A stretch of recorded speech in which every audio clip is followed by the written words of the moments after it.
Hello, everybody, and welcome to the latest edition of The Pulse with BP. I'm your host, Billy Parvatam. Folks, this is a great treat for me today to be joined by Mike Burnop, a Virginia Tech Hall of Famer. He's the radio analyst for the team. He's been a Virginia Sportscaster of the Year. He calls football and basketball, one of the only college broadcasters to analyze both in the country. He also owns New River Office Supply. Mike, thanks so much for joining us. Hopefully I didn't embarrass you with that long resume there. No, it's all good, Billy. Good to be with you, and thanks for having me. For sure. I guess my first question is, how do you do it? I mean, you run a business, you're calling both football and basketball, especially right now during crossover season. I mean, do you sleep much? How do you manage to do all of it? I learned a long time ago, Billy, that sleep is overrated, brother. Because this time of year, you really don't get much because it's almost like having two full-time jobs. I mean, the office supply business with this COVID and all the stuff that's happened, you know, our business, just like every other business, is way down. So you have to try to find ways to be creative and survive, because you don't want, to lay any people off. You want to keep them on the payroll. And so, yeah, it's been a strain, a struggle for sure. And then obviously with football season, and it's tough anyway, but when you start doing the crossover with basketball, it does get a little hectic and crazy. A little different this year, obviously, because of COVID, because basketball started later. So we really didn't have as many crossover games. So now it looks like we're down to one season. So, yeah, it's all good. So, Mike, you've covered Virginia Tech almost all of your life. I mean, have you ever experienced a season like this in the middle of a global pandemic? I mean, how have you been able to experience calling games this season? What's it been like? No, I've never experienced it. I don't think anybody has, unless they're older than 100 years old, right? I mean, it's been bizarre. When we were sitting at the ACC basketball tournament courtside in March, watching Carolina just blow the doors off the Hokies, I never thought that we would still be dealing with it now. And so, was there going to be a season? Was there not going to be a season? Who's in, who's out? I mean, it was just like crazy how things were going. And I mean, even early on, you thought, well, they're not going to cancel the NCAA basketball tournament. That thing makes too much money. And they're not going to cancel spring practice. And, you just keep fast forwarding. It's like nothing was changing. And it's like, how is this thing going to end up, or what in the world's going to happen? More and more people are getting sick and all those sorts of things. So I don't think we've ever seen anything like it. Probably won't ever see anything like it again. Although, as your parents always told you, never say never. And they always told me too, if you live long enough, you'll see it all. And this is something that you just never could expect. But it's been difficult. I mean, when you're preparing for a game that gets canceled, or, things change so much on the fly. And we were lucky. I mean, I'm still shocked, Billy, that we got in 11 football games. I mean, you think about everything that was going on and how many teams were struggling and dealing with stuff. It is pretty amazing how we got it in. For sure. I want to go back to more happier times, Mike. You are a Salem, Virginia native. I wanted to know, what is your first memory of Virginia Tech? Well, I mean, obviously, when I was there, I went to Roanoke Catholic, a little small school there. And we used to watch Virginia Tech football because it was the closest thing. It was in your backyard. And it was kind of easy to kind of go see games back then. So, yeah, I mean, I remember my brother actually went to Virginia Tech. My older brother did. So I knew a little bit about it from that. There was a guy that played for Roanoke Catholic named Paul Ripley. He went to Virginia Tech and played on the defensive line. His father, Dr. Lewis Ripley, was a well-known orthopedic surgeon in Roanoke. So, yeah, I mean, I knew I had some connections there and whatnot. So, and I used to go to all the games, when I was being recruited. So I probably never missed a game, because high school, you played on Friday night, and every Saturday it seemed like on a home game, I was in Lane Stadium. So that's kind of how it went back. And that was in the, I guess, mid 60s. Yeah, you played at Virginia Tech from 1969 to 1972. You also intersected with Bruce Arians, who I know is a friend of yours. And Bruce, of course, is a longtime NFL coach, currently the coach of the Tampa Bay Buccaneers. Do you have any great stories you could share about Bruce Arians? Well, Bruce, he was a teammate of mine, and he's doing a great job now at Tampa Bay. It hadn't been the year that he obviously wanted or hoped for. I mean, I texted him yesterday. We were going back and forth yesterday. And it's been a little bit of a strain and whatnot. But, yeah, I mean, he was a great teammate. He still swears that he scored on a 2-point conversion at UVA. But it was funny. I mean, he was in love with his high school sweetheart. Excuse me. And he used to get out there and hitchhike on the interstate. You can believe that now. Think about nowadays. Go out there and hitch back to York, Pennsylvania. I mean, you got to be kidding me. That would never happen in these day and times. But he would do that just to go home and try to see Chris, who he's still married to. I love Christine. She's great. And then he, you know, after playing days, he used to work at like right in town there at a bar and a restaurant. And one day a guy pulled a gun on him. I mean, it was like, yeah, there were some good stories about Bruce. Some you can tell and some you can't. But great teammates, still stay in touch with him. I was at his lake house this summer. We were down there, had a little mini reunion, and got to see, he's got a beautiful house. And you think about all the stuff he's done, all the places he's been, the Pittsburgh Steelers, you know, all the NFL teams, all the college teams. So you go down to his lake house, and what does he have? He's got a Virginia Tech flag in his yard. His boat ramp has got a Virginia Tech canopy. I mean, he's a Hokie through and through. So does he watch, Virginia Tech games when he has the time? Is he pretty still affiliated with university? Yeah, when he has the time, like you'll see a string of texts from a bunch of my teammates, and like my phone will be blowing up, you know, like what the heck just happened there? Or, you know, if it's a good play, yeah, they'll call. But boy, if it's a bad play or an interesting call, they'll chime in. Yeah, it's kind of funny to just sit there and watch the string. I can't reply to it, but I sit there and read some of them when I have a chance. It's funny. So how did the opportunity come up to broadcast games for the football team in 1983? So what happened, Bill Dooley was the head football coach here then, and he hired a guy named Jeff Charles to do his radio, his TV, his marketing, promotions. Now it's like Jeff was a one-man show, and now you got a staff of however many people, 10, 15, 20, whatever, doing what he did.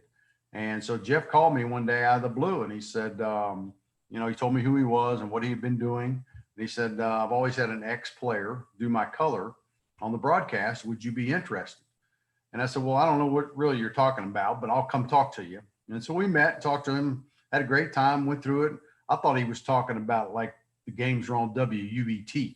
I thought they were pumped into the dorms, you know, yeah, we're on the radio. Well, okay. Well, I didn't have any idea we were on like 60 stations across the state of Virginia and all over the place. And so that was kind of an eye opener. And I said, and so, you know, he interviewed some other players, I think. And then he came back to me a while later and said, hey, you know, I know you don't have any experience, but I think we would have great chemistry and I'm willing to take a chance if you are. And I said, well, shoot, let's do it. So the first game we did, Virginia Tech was going to open up with Wake Forest at home. And Wake Forest was playing the week before in Winston-Salem against Appalachian State. So Jeff said, let's go down there. We'll call the game and listen to the tape on the way back. Well, they had a tape recorder. It was this Marantz about this big. Probably you've never even seen one or heard of it, right? Big tape recorder with a microphone, with a cord, you know? I mean, we're going back and forth. We're on top of the press box in Winston-Salem, North Carolina. That's the only spot we could get. And we're calling that game between Wake and Appalachian State. And then the next week we opened up against Wake Forest. And that's how we got started, that game there. Listened to the tape on the way back. He gave me some pointers and whatnot. The next week we started live. And I stayed with Jeff for 5 years. He left to go to East Carolina, and Bill Roth came in, and we worked together obviously forever. And speaking of Bill Roth, you guys worked together for nearly 3 decades, 27 years. I mean, how do you describe that relationship? How did you guys grow to be close friends? And of course, still continues today as Bill is back as a professor of practice. Yeah, I mean, we are great friends still. He was like a member of our family. You know, he grew up and he'd come to vacation with us in Destin, Florida, where I had a place. And yeah, I mean, we just became great friends, had great chemistry. And that's part of the reason why he ended up getting into the basketball, because when Bill was doing the basketball, he was kind of a hodgepodge of guys doing his color, if he had a color person. You know, sometimes it was Danny Monk, who was an assistant AD. And then he had Quentin Nottingham, who was a former player, and Quentin was a professor at Tech. And he, you know, kept getting tied up with classes or, you know, other things that kept him from being able to go to the away games. And so they came and approached me and said, you know, you guys got great chemistry in football. How about thinking about doing basketball? And so I had filled in for Quentin a few times. And so, yeah, so we ended up doing basketball. So, yeah, we were together an awful lot. We spent mega nights and hotels together and just developed a great friendship and still have it to this day. And I talked to him yesterday. Is it true that you guys were left off, like the team plane left without you guys? I can't remember. I think it was in Oklahoma or something. Is that story true? I mean, were you guys forgotten on a road trip? Yes, we were. I mean, the team had a police escort and out of Oklahoma, and we had a rental car because we had to, get there a little early, obviously, to set stuff up and those sorts of things. So yeah, so the team got the escort, and after the game, we're trying to pack up and get everything out of there, and it was like, Bill's breaking every speed record trying to get. They had the police escort, and we couldn't keep up with them, right? Because you're not right part of the escort. So we kind of got left behind. And I mean, he's going through median strips and going around the cars on the side of the road and curves, and it was nuts, crazy. But we got there, and we got there too late.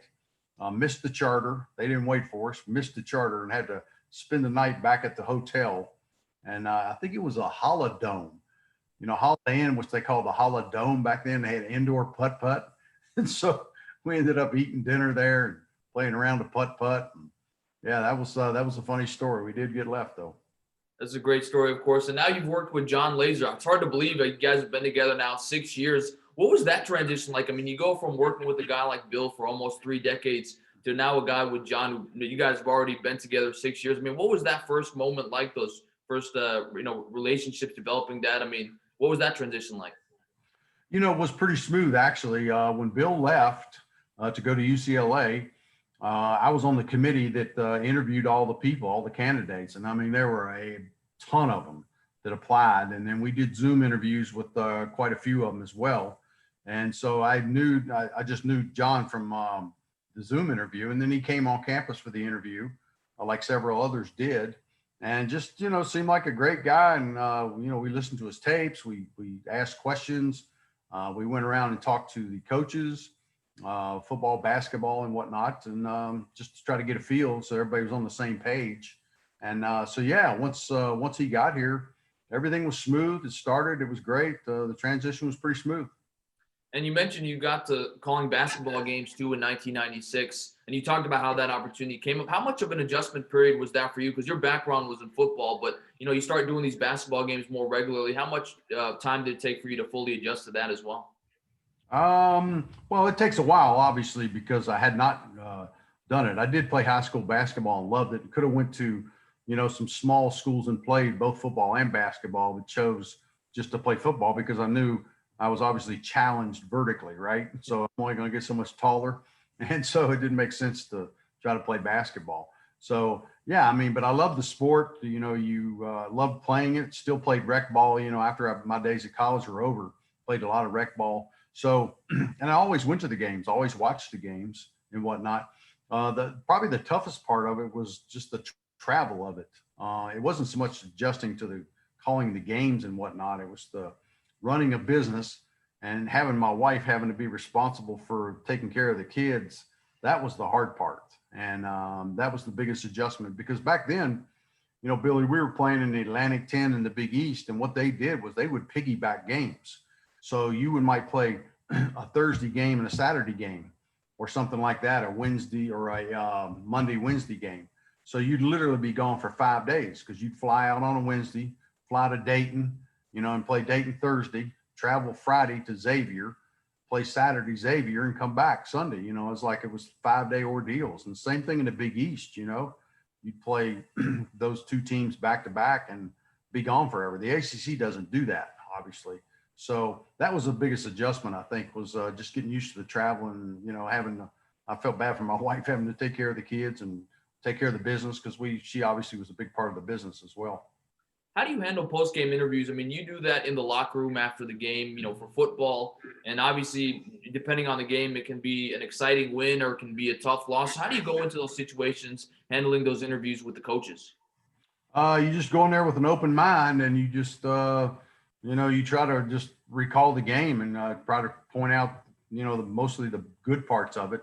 I mean, obviously, when you're dealing with the head coach, Coach Beamer was great. Bill Dooley was Bill Dooley, we used to do it on the field because it was, back then it was just a different time, different age. And then Coach Beamer, obviously we did in the locker room, and Coach Fuente the same way. This year's been kind of odd because you don't really go in the locker room. You're doing it up in a meeting room and whatnot. And then when we've been on the road, I haven't even been in the locker room on the road because of COVID. We haven't been able to do that. So it's all been done by, we have a headset set up down there and they'll just put the headset on. So it's been kind of odd, but yeah, you just kind of go in there and recap the game with the head coach.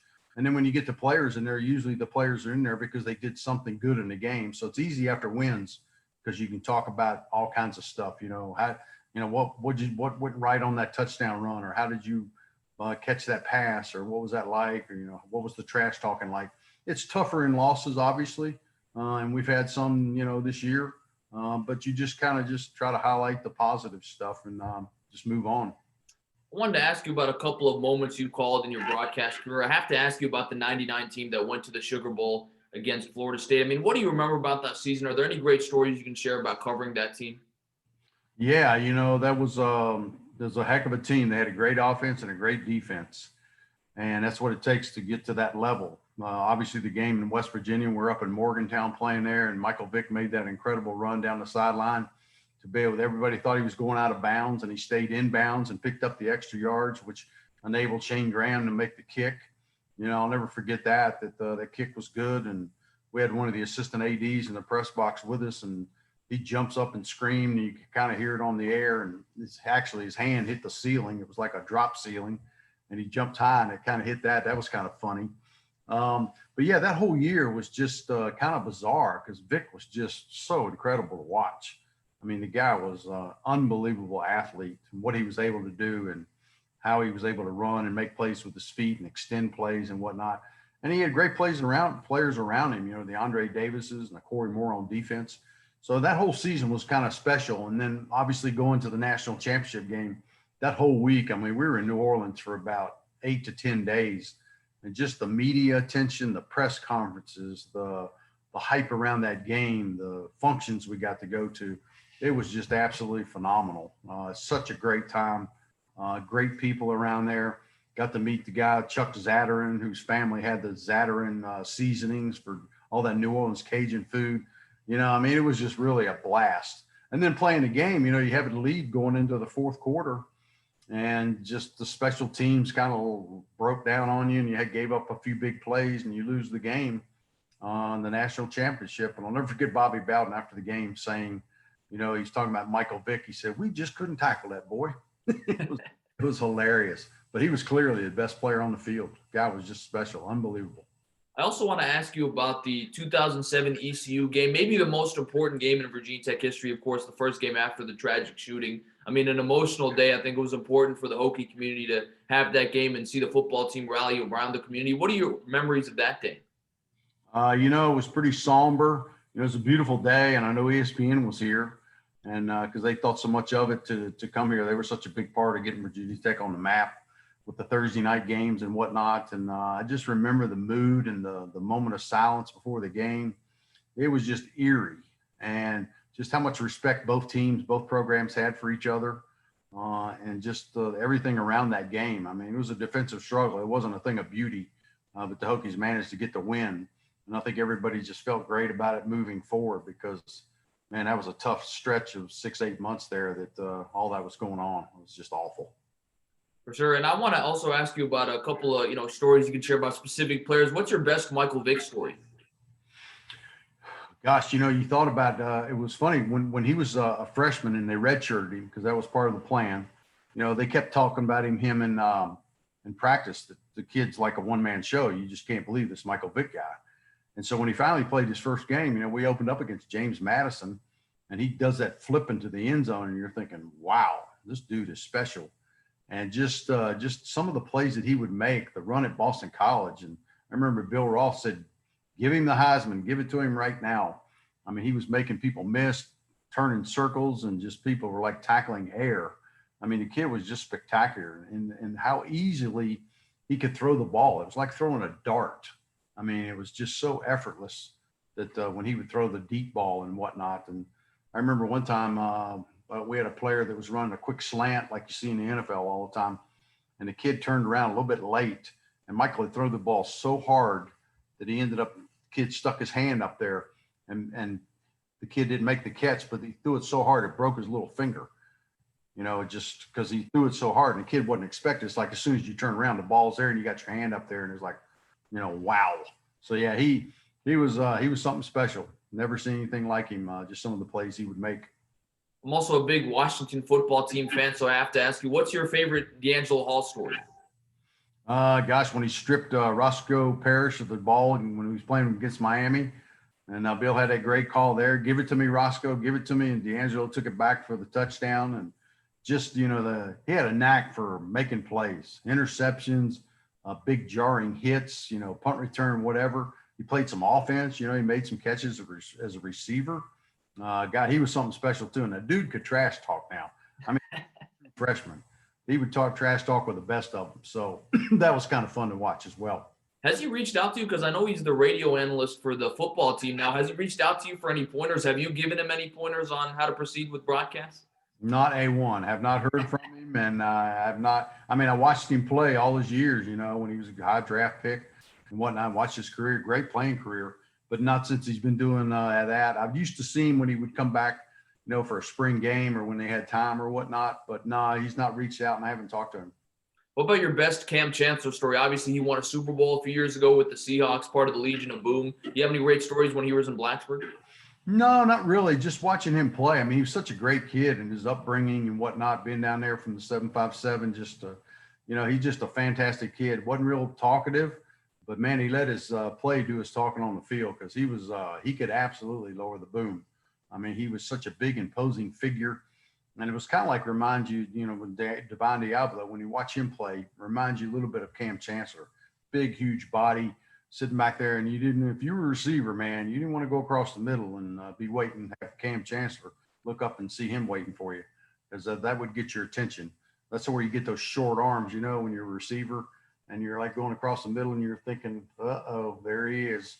That's when your arms get a little short and you kind of avoid the hit. I want to ask you about a more lesser-known player. I think I've mentioned this to you a few times, Mike, but my high school athletic director, Joe Swarm, also played at Virginia Tech. In fact, he was a fullback that scored in the '93 Independence Bowl. What do you remember about Joe Swarm in particular? Just a tough, hard-nosed kid. He didn't mind sticking it up in there, as you say, as a fullback. And that team was so special because in 1992 was Beamer's terrible year. They were 2-8-1. And everybody thought Frank was going to get fired. And Dave Braden stuck by him and stayed with him. And that 93 team was the one that started the bowl streak. They went to the Independence Bowl and he just had a great run. And so, yeah, just a tough, hard-nosed dude. Is he doing well? I mean, I haven't talked to him in forever either, much less seen him. But, yeah, just one of those great recruits that you got the most of. You knew what you were going to get from him every day. Yeah, he's doing well. He's the athletic director at his alma mater, Marshall High School. So, like you, he's still very invested in his alma mater. I also want to ask you mentioned Coach Beamer. I mean, he means everything to this community. You worked with him for pretty much the entirety of his career. What are some of your, best Coach Beamer stories? And in a broader picture, what does he mean to this community? How can you put that into perspective? I don't know if you can. I mean, the guy did so much great stuff for this university and for the whole area when you think about it, Billy. I mean, and the crazy thing is, I tell people this, often when people ask me about Coach Beamer. So I'm the only dude on the face of the earth now that actually saw him play. Okay. I watched him play when I was being recruited. I was at the press conference when they hired him to be the head coach at Virginia Tech. I called every play of every game he ever coached. I was at the press conference when he resigned, and it's just been an amazing run of what he was able to do. He's my neighbor. He lives across the street from me, so I see him quite often. He comes in the store. He's just a great guy. And, he put Virginia Tech on the map. I mean, he helped us get into the conference. Back then when I was playing and when he was playing, we were independent. I mean, you had no avenue to get to a bowl game. Even when Bill Dooley was here in 1983, they went 9-2 and had a great team and didn't go to a bowl game. They only lost 2 games. I think they had 4 shutouts that year.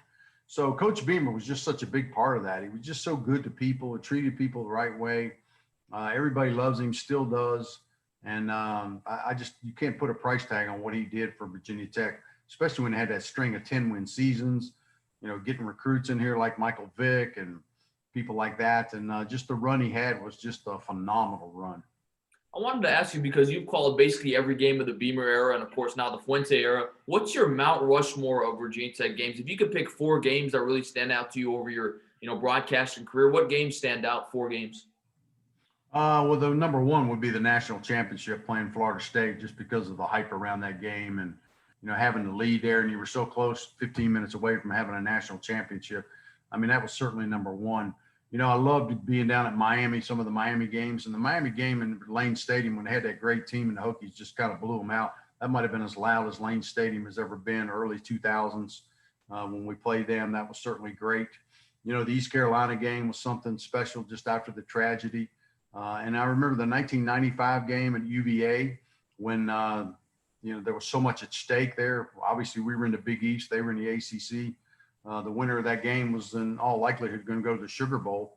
And the Hokies were down there in the fourth quarter. And then Jim Druckenmiller threw that great pass to Jermaine Holmes because Cornelius White was tired. So Jermaine went in, did that double pump fake. He gets that. And then Antonio Banks intercepts the pass, goes down the sideline. Their trainer, Joe Geek, sticks his foot out there like he was going to try to trip him. That one stands out there, too. That would probably be number 2 on the list. And then Texas, the Sugar Bowl, that was the first huge win in 1995. Hokies started out that year, Billy, 0-2 and won 10 in a row. And, UVA was the 9th one, and then the Sugar Bowl against Texas. We were down 10-0 early in that game, scored 28 straight points and won 28-10. That was pretty cool. Mike, of course, you've been a native of this New River Valley community your whole life. What does the Blacksburg community mean to you? Well, I have been here forever. I mean, I played here, and then I left, I guess after I graduated, I left a few years because I played 2 years in that World Football League. And then I came back and was working on my master's and then got my tryout with the Buffalo Bills. So I really never really left or got too far away from here. So I ended up getting my master's. And then when I finally finished all that, I ended up in Roanoke for a few years as a substitute teacher and ended up getting a full-time teaching job. And I was coaching at Northside High School with another Tech alumni, Jim Hickam, and whose brother Homer wrote that book, and whatnot. So, yeah, I mean, so then back in 1979, November of 1979 is when I came back to Blacksburg and opened up the business. And I've been here ever since. So, yeah, I mean, watching this community grow, watching Virginia Tech grow. I mean, the road structure, the infrastructure, the restaurants. I mean, it's been pretty phenomenal to see what's happened to this area. Since it's like when I was in high school, I lived right across from a cornfield that became the Salem Civic Center. And up here, it was like you see what used to be a farm is now like a mall. So, yeah, I've seen a lot of changes around Blacksburg, no doubt about it. And you're a food connoisseur. I really value this opinion from you. What's your favorite place to eat in Blacksburg? Or do you have a couple of favorite places you really like to go on a free night? What's your favorite place to eat in Blacksburg? I loved going to the Greeks. Their blackened salmon is unbelievably good. I love that place. And obviously, a lot of people go to PK's. I like PK's. Back in the day before 622 was there, which is really good. It was Bogan's, went there a ton as well. So, yeah, those are all good places. Obviously, top of the stairs, places like that are good. So, yeah, I mean, there's not a bad place in Blacksburg. For that kind of, it's always kind of like bar food, but it's great stuff. When you're not affiliated with the university, and Mike, you do so much, obviously, with your own business, calling games, you're involved in many philanthropic causes around the area. What are some things you like to do in your free time? I mean, do you watch sports? I mean, are you as much a consumer as you are an analyst? I mean, what are some things you like to do in your free time? Yeah, I mean, I do watch sports like on weekends and whatnot. And obviously during the pandemic, there wasn't much going on. So I did go to Florida. I have a place in Destin, Florida. When like Bill and I, I've been going there for years. When back in the day, we bought a timeshare back there way back before we had any kids, and ended up, buying and selling stuff, and ended up with a house there. So, so we go there, try to go there as much as I can now, although it rents. So I have to have it on the rental market. So, yeah, I spent some time in Florida. I still do that. We book it out every year, July 4th, the week of the 4th of July. We go every year there. Bill was there last year. He comes just about every year. And so I spend time there, and then I play tennis and still jog, run a little bit. And so I'm hanging around the community doing stuff and just chilling out, do yard work. I like that, enjoy that, cut my own grass and those sorts of things. So, yeah, I stay busy. That's not a problem. My final question for you, Mike, you've been so gracious with your time, is how does it make you feel to know that you're an integral part of Virginia Tech history? I mean, I'm sure people come to you and say, me and my kids have grown up listening to you and Bill, or now you and John on the radio. You played at Virginia Tech. You've done so much for the community. So when you hear that, how does that make you feel? Can you put it into perspective at all? I feel really blessed that I've been able to do this as long as I have. I mean, it's been a phenomenal run. Really fortunate, really lucky. to be doing this as long as I have been able to do it, especially doing football and basketball. So yeah, just really blessed, happy that I've been able to do it, and happy that I get so many comments from people that listen from really all over the world. I mean, you get an email from somebody overseas that listened to the game.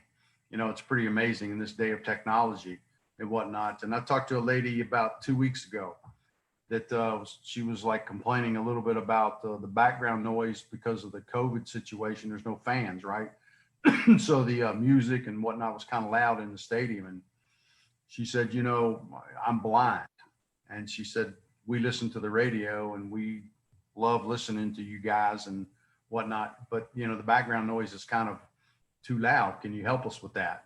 And, you know, those kind of things there, when you put it in perspective, you know, here you got these people that are blind listening to the game, and, you know, you're kind of their eyes. I mean, you're showing them what's going on, trying to tell them. Yeah, it's really humbling to be able to do it as long as I have, and to kind of help so many people out in that regard. I talked to a guy the other day, used to be one of my professors, Hank Faulkner. He taught ceramic products at Virginia Tech. He's 98 years old.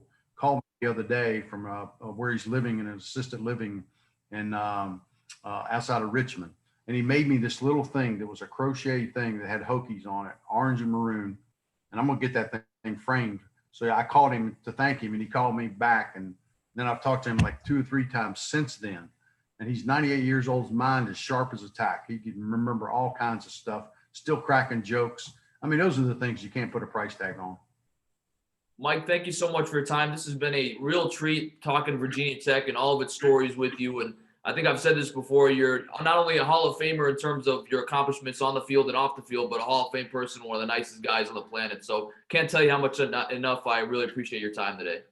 It's good to be with you, Billy. Good luck to you in your career, and hope everything goes well. If I can ever help you, let me know. Appreciate it. That's Mike Burnop, analyst for the Virginia Tech Hokies. It's been such a pleasure talking to him today. This has been the latest edition of The Pulse with BP. Thank you so much, and we'll see you next time.